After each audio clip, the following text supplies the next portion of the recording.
Okay, so let's get into your story.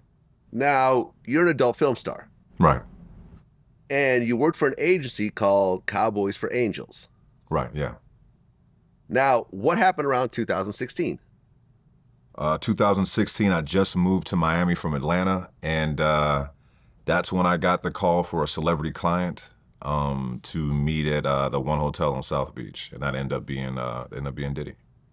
Okay, now previous to that, now you did adult films, but were you actually doing escorting, meeting with women, couples, and so forth? So at that point in time, in 2016, I wasn't doing any adult films. I didn't do that until 2023 is Got when I started, or 2024.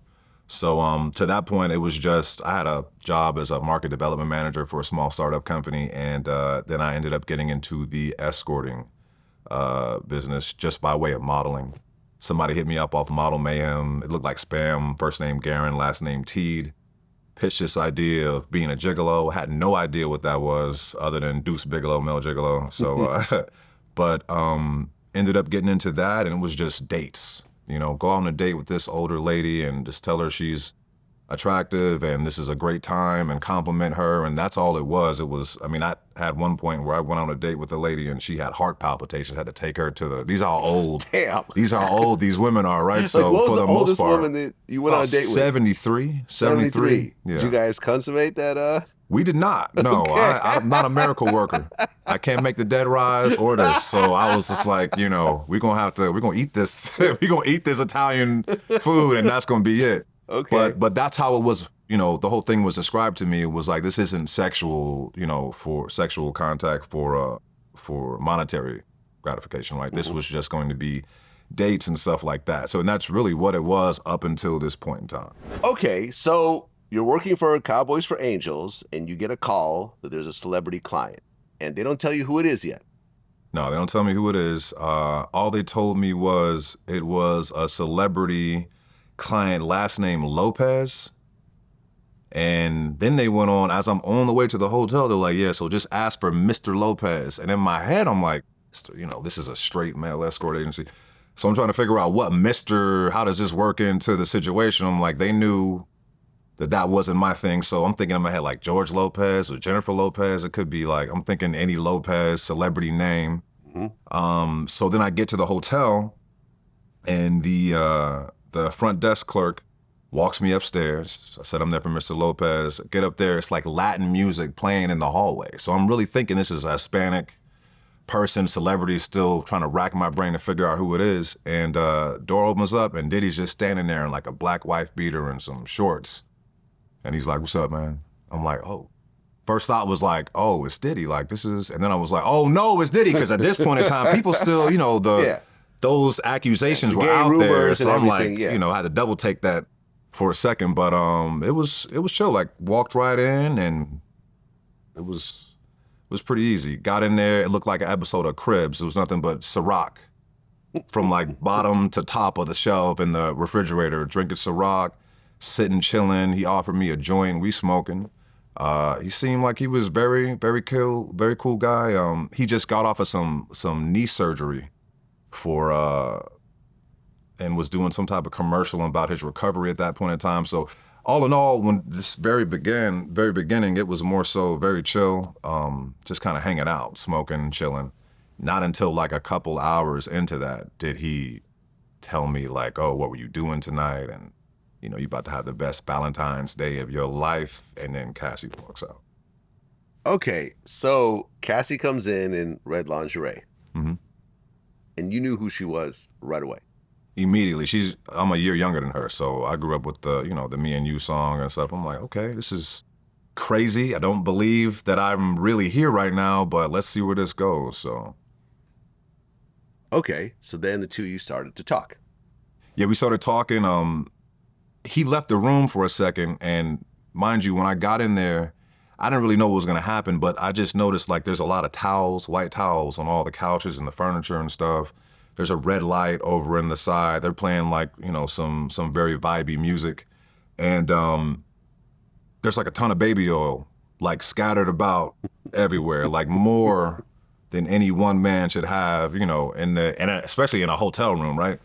So he had got up and left, and I'm looking at her. I'm like, I made the joke like, there's so much baby oil and candles in here. Like, one wrong move and we all gonna die. You know, we all gonna blow up in this thing. So, but she was very communicative in the fact that she was joking and very playful with me. She told me that she picked me from the site. And it seemed as if this was something that they'd been doing for some years. They said they'd been doing this for a while too. So as far as like the vibe of the night, I took my cues from them. They pretty much knew exactly what they wanted. Again, felt like they'd done this before. And that's pretty much how it started out. So this sort of talking and, sort of intimate kind of conversation, that lasted for hours.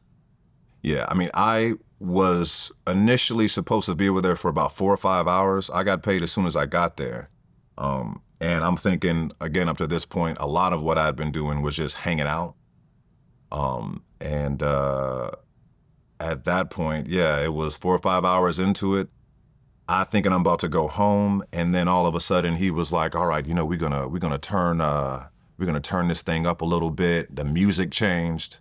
More baby oil comes out. Baby oil and KY. I'm like, who got this? It's baby oil and KY comes out. It's heated. They've been heating the baby oil the whole time that we talking in the tub, right? So this was like they kind of knew what they were doing. I'm still trying to figure out what's going on.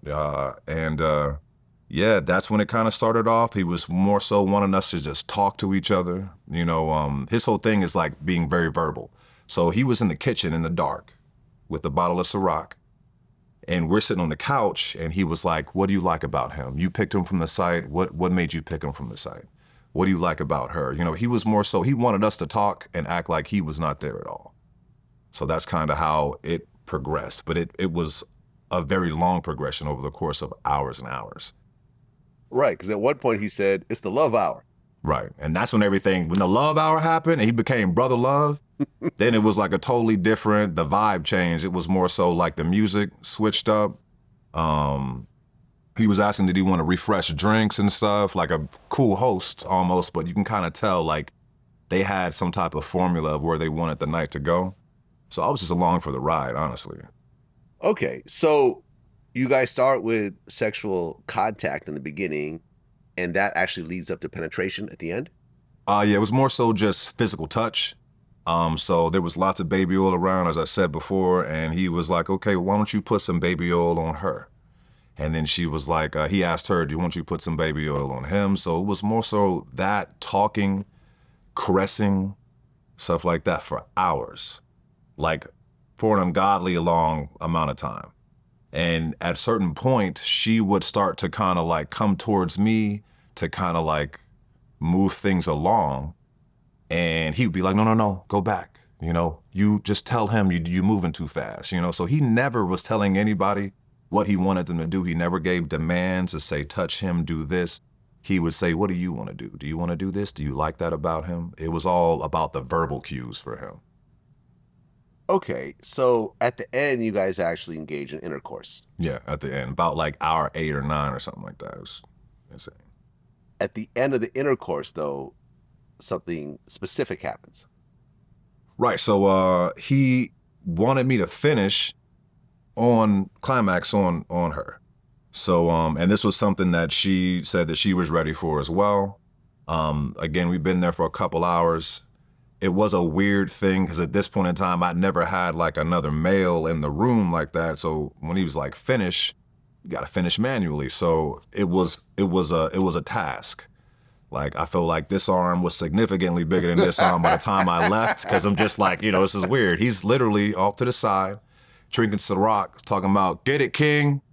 Get her, King." It was just a weird, Diddy, he's in like this. So I'm like, all right, this is surreal. But so I finish, and my thought process is, they were getting up to go take a shower because we were in the living room and they were gonna go back to their back room. So when she got up to go to the back room, I didn't think anything of it. You're not gonna use these KY Johnson & Johnson towels to wipe that off, right? So I'm thinking you're gonna go to the back room. So it never crossed my mind what they were doing back there. Had no idea that she was finger painting on his chest with, so. Your man juice. Yeah. Yeah, what was funny was when I had Punisher on my show, and the exact same routine, right? Have sex, pull out, bust on her, and then she would like run off in the other room, with it. Cause a lot of times with him, like Diddy would go in the other room before they finished. And she would like go to him and close the door.